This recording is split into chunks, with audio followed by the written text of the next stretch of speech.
आउज़ुबिल्लाहिमिनश्शैतानिर्रजीम बिस्मिल्लाहिर्रहमानिर्रहीम। अल्लाह के नाम से शुरू जो दिलों के हाल खूब जानता है। तो स्टूडेंट्स, कैसे मिजाज हैं आपके? उम्मीद करता हूँ आप सब खैरियत से होंगे।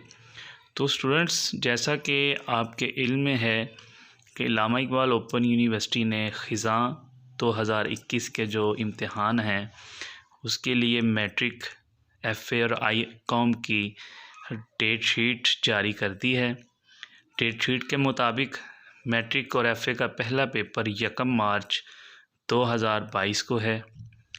तो इस सिलसिले की ये ख़िज़ां 2021 इम्तिहानात की ये पहली वीडियो है जिसमें स्टूडेंट्स की रहनुमाई के लिए डेट शीट के मुताल्लिक़ तफसील से बताया जा रहा है।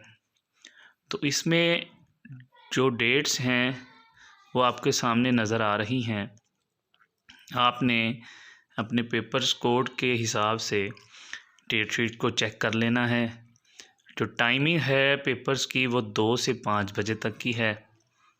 इसके पेपर्स के मुतालिक जो आपकी रोल नंबर स्लिप है वो आने वाले चंद दिनों में यूनिवर्सिटी की वेबसाइट पे जारी हो जाएगी। इसके साथ साथ रोल नंबर स्लिप आपके घर के पते पर भी यूनिवर्सिटी भेज देगी। तो स्टूडेंट्स, आपके पास टाइम बहुत ही कम है, तो इसके लिए आप कोशिश करें कि अभी से इम्तिहानात की तैयारी शुरू कर दें ताकि जो आपके पास 20-25 दिन का टाइम है इसको अच्छी तरह यूटिलाइज़ करें। बाकी पेपर्स के गेस के मुतालिक आने वाले दिनों में जल्द वीडियोस अपलोड करूँगा। अल्लाह आप सबका हामी और नासिर हो। अल्लाह हाफिज़।